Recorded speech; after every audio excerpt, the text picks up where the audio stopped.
My husband abandoned me right after he found out I was pregnant with twins. I felt completely lost. But then, by chance, I came across an injured man on an empty road. I had no idea that meeting him would change my life forever. Hello, my name is Alina, and I'm a mechanic in Milan, Italy. Ever since I was a child, I've always loved tinkering with cars alongside my father. That's how I discovered my passion for engines and tools. Now, I work in a workshop in the city center, spending my days fixing cars and constantly learning more about mechanics. My life was going well until everything suddenly changed. A year ago, I met Victor, and we quickly fell in love. He was loving, caring, and I truly believed he was the man of my dreams. Everything seemed perfect until the day I found out I was pregnant. Not with one baby, but with twins. I was excited and nervous at the same time, eager to share the news with Victor. I woke up early that spring morning, nervous yet excited, as I had important news to tell Victor. We met at the cafe we always went to on Saturdays.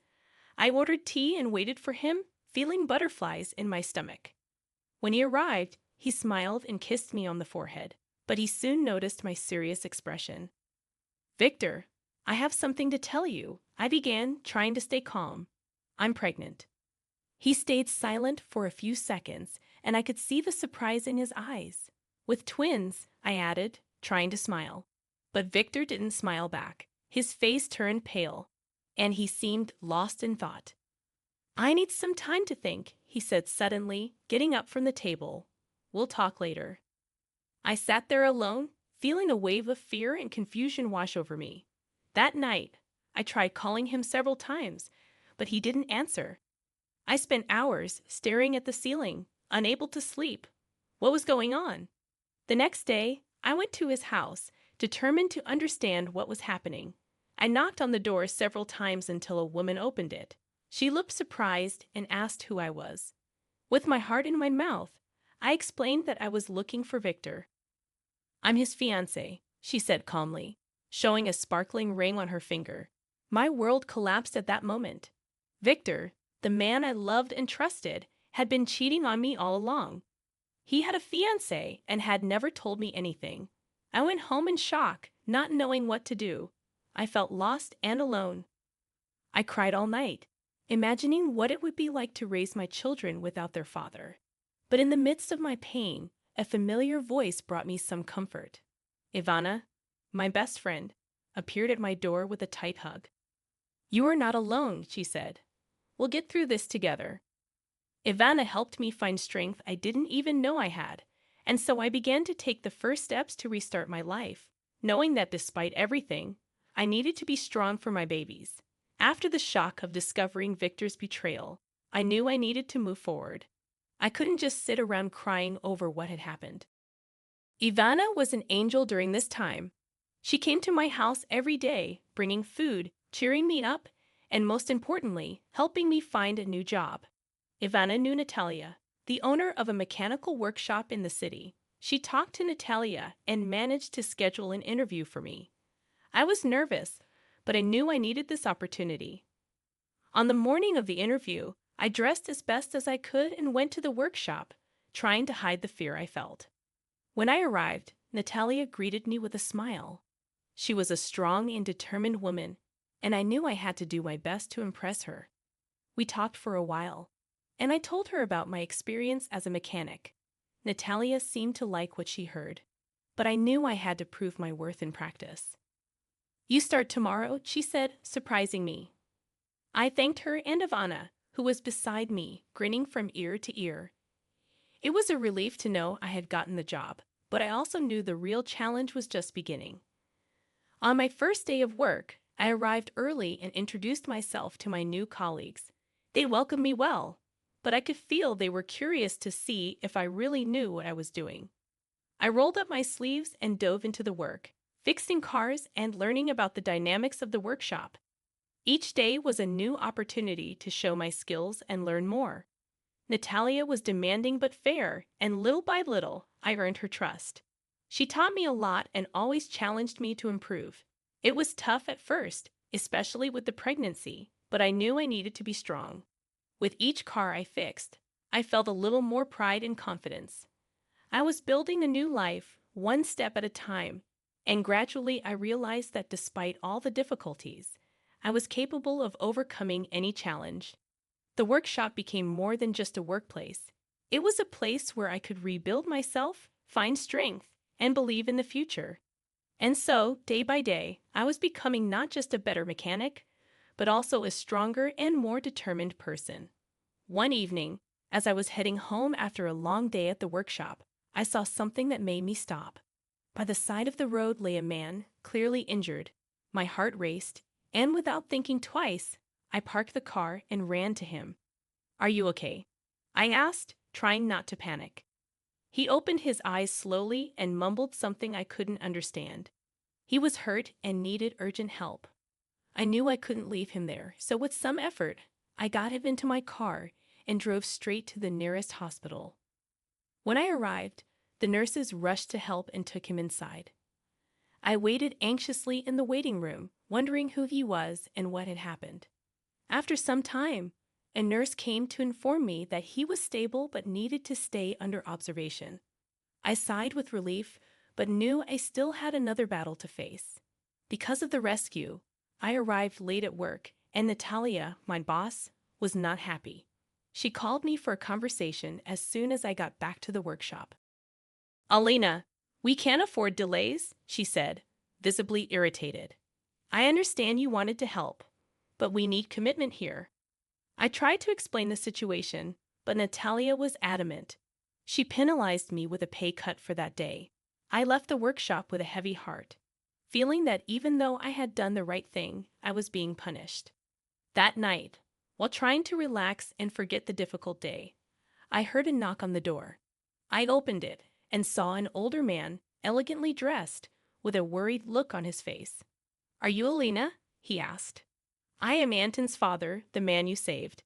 I came to thank you personally." He handed me an envelope with money, insisting I accept it as a sign of gratitude. Reluctantly, I accepted but asked about Anton's condition. Then he told me something frightening.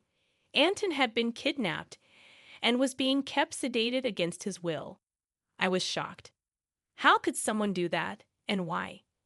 Anton's father thanked me again and left, leaving me with a whirlwind of thoughts.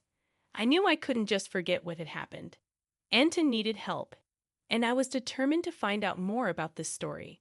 After learning about Anton's terrible situation, I was disturbed. I couldn't stop thinking about him, alone and sedated in the hospital. The next day, I went to visit him. When I arrived, I met a nurse named Vera, who seemed like a good and trustworthy person. "Hi, I'm Alina," I said, trying to stay calm. "I'm here to see Anton. He was brought in yesterday." Vera looked at me with concern and led me to Anton's room. He was lying in bed, still unconscious. "He's sedated," Vera explained. "But there's something strange about all this. The dosage is too high for a simple injury." I felt a chill down my spine. His father told me Anton was kidnapped. I confessed to her. "Someone is keeping him like this on purpose." Vera was shocked, but after a moment of silence, she nodded. "We need to get him out of here," she said decisively. "But we need to be careful." We spent the rest of the day planning the rescue. I was nervous, but I knew it needed to be done. That night, we returned to the hospital.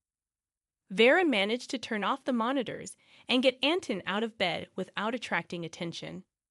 Carefully, we took him to my car and placed him in the back seat. We drove in silence, our nerves on edge. Finally, we arrived at my house, where I had prepared a room for Anton. He was still unconscious, but Vera promised the sedation would wear off soon. I thanked her from the bottom of my heart, knowing that without her help, this wouldn't have been possible. The next day, Anton began to wake up. He was confused and weak, but he could talk. "Where am I?" he asked in a hoarse voice. "You're safe," I told him. "I'm Alina. I found you by the side of the road and later discovered what was happening. You were kidnapped." Anton's eyes filled with tears. "It was Ivan," he whispered. "My guardian. He wants my inheritance." I couldn't believe Ivan's wickedness. How could someone do that? "Don't worry," I told Anton, holding his hand. "We'll sort this out. You are not alone anymore." Anton seemed relieved, but I knew the fight was just beginning. With Vera's help and the support of Anton's father, we began gathering evidence against Ivan. It was dangerous, but I was determined to bring justice. Every day, Anton recovered a little more. Slowly, we grew closer, sharing our stories and fears. I had never met anyone like him, and despite everything, I felt that something good could come from this terrible situation. Rescuing Anton was just the beginning. Now we needed to face the real threat, Ivan. We couldn't let him get away with what he had done. With Anton slowly recovering, I knew every day was precious to gather evidence against his guardian. Vera, the nurse who helped us get Anton out of the hospital, continued to be a valuable ally. She started looking for documents and medical records that proved what Ivan had done. Meanwhile, Anton's father used his influence to open an official investigation. Meanwhile, Anton stayed at my house, recovering little by little. We talked a lot, and I discovered how brave and determined he was. Even weakened, he was willing to fight for justice. This inspired me to keep going even when everything seemed difficult. One day, Vera brought important news. "I found the medical records," she said with a triumphant gleam in her eyes. "They clearly show that Anton was being sedated deliberately and unnecessarily." This evidence was crucial. We decided to take these documents to the authorities. Anton was nervous, but also relieved to finally have something concrete against Ivan. We went to the police station together, where we handed everything over to the investigator in charge of the case. The following days were full of anxiety. The investigation was underway, but we didn't know the outcome yet. Anton and I spent a lot of time together, supporting each other. We began to share more about our lives, our hopes, and our fears. The connection between us grew stronger each day. Finally, the news we had been waiting for arrived. The police had enough evidence to arrest Ivan. He was detained and charged with kidnapping and attempted fraud. Anton and I were called to testify in court. It was a tense moment, but we were ready. On the day of the trial, I saw Ivan for the first time. He was a cold and calculating man, but I didn't let myself be intimidated. I told my part of the story clearly, as did Vera and Anton's father. When it was Anton's turn, he spoke with a strength I had never seen before. He told everything he had suffered at Ivan's hands and made it clear he wouldn't let him ruin his life. The judge listened attentively, and after everyone's testimony, he declared Ivan guilty. It was a moment of relief and joy. Justice was done. Anton was free, and Ivan would pay for his crimes. We returned home, exhausted but happy. We sat on the couch, and Anton looked into my eyes. "We can finally move forward," he said, smiling. "Yes," I replied, feeling a wave of happiness. "Now we can focus on our future." And so, we began planning the next phase of our life together. With Ivan out of the way, we could build the family we always dreamed of. The twins were about to arrive, and I knew Anton would be an amazing father. Additionally, the women's workshop was becoming a reality. Each day was a new step towards our dream, and with each challenge we overcame, we felt we were getting closer to complete happiness. Together, Anton and I were an unbeatable team, and we knew that with love and determination, we could face any obstacle life threw at us.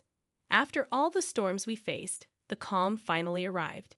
Anton and I were closer than ever. With Ivan out of our lives, we could focus on building our future together. Our days were filled with joy and plans for the future. Anton was always by my side, helping with the preparations for the twins' arrival. Every ultrasound, every kick I felt in my belly, was a special moment we shared with great love. One day, we were walking in the park, holding hands, when Anton suddenly stopped. He turned to me with a serious but loving look. "Alina," he began, "these last months have been a roller coaster. But one thing has become clear to me. I love you, and I want to spend the rest of my life with you and our children." My heart skipped a beat. Before I could respond, he knelt down and took a small box from his pocket. "Will you marry me?" he asked with a shy smile. Tears of joy filled my eyes. Yes, Anton, of course, yes, I replied, hugging him tightly. He slid the ring onto my finger, and we kissed under the blue sky, feeling that all our effort and struggle had been worth it. With the wedding planned, we started to plan our new life. Anton took on the role of father to my twins with so much love and dedication that my heart filled with gratitude every day. He was always present, taking care of me, going to appointments, and helping set up the baby's room. Additionally, our idea of opening a franchise of mechanical workshops for women began to take shape. With Anton's help and Natalia's support, we gathered the necessary resources. We decided to start with a pilot workshop in Milan, offering not only mechanical services, but also basic courses so that women could learn to take care of their own cars. The opening was a success. Seeing the smiles and confidence of the women who came to us was rewarding. It was more than a business. It was a community of support and empowerment. I had never felt so fulfilled. But not everything was easy. We faced daily challenges, from the logistics of the new business to the final preparations for the baby's arrival. Amid all this, there was still the shadow of the past, especially with the possibility of encountering Victor at some point. However, each challenge made us stronger. Anton and I supported each other, knowing that together we could face anything. Our home was filled with love, and the anticipation of the twins' arrival kept us excited and hopeful. Then, on a cold winter day, my babies were born. Anton was by my side, holding my hand and smiling with tears in his eyes. When I heard the first cry, my heart almost burst with happiness. They were perfect. We returned home with our little miracles, ready to start our new life as a family. Each day was an adventure, but with Anton by my side, I knew we could face anything. Our journey was just beginning, and I couldn't be happier. The arrival of the twins transformed our lives in ways I could never have imagined. Each day was a mix of joy and challenges. Anton and I were learning to be parents, discovering together the joys and difficulties of raising two babies. Our days began early and ended late, but every smile from our children made it all worth it. Anton proved to be an incredible father, always willing to help, learn, and take care of us. His support was crucial, and our connection grew even stronger. The women's workshop was also thriving. We received many clients, and the courses we offered were a success. Seeing the confidence grow in the eyes of the women we served was gratifying. They learned to take care of their own cars and feel safe on the road, something that had always been a dream for me. Despite all the happiness, we knew there were still issues from the past that needed to be resolved. One day, while we were at the workshop, I heard a familiar voice. I turned around and saw Victor. He looked older, tired, and for the first time, I saw regret in his eyes. "Alina," he began, "I heard about the twins. I need to talk to you." Anton, who was beside me, took my hand. "I'm here," he said, giving me strength. I took a deep breath and looked at Victor. "Victor, a lot has changed," I began. "You left us when we needed you the most. Anton is here. He is the father of my children, and we won't let you hurt us again." Victor lowered his head. "I know I was wrong. I just wanted to ask for forgiveness and, if possible, be part of their lives in some way. It was a difficult decision. I knew Victor had the right to see his children, but I also knew I needed to protect our new family. We can talk about it." I finally replied, "But things will be on our terms." With time, we found a way to include Victor in the twins' lives in a safe and controlled manner. It wasn't easy, but it was the best for our children. They deserved to know the truth, but they also needed the stability and love that Anton and I were determined to provide. Challenges continued to arise, but we were ready to face them together. Our workshop was growing, our children were growing up healthy and happy, and our love was getting stronger every day. I learned that life is full of ups and downs, but with courage, determination, and love, it is possible to overcome any obstacle. Every day with Anton and our children was a blessing. Together, we faced the past, built the present, and looked to the future with hope. We knew that no matter what came our way, we would be ready to face it all together as a family.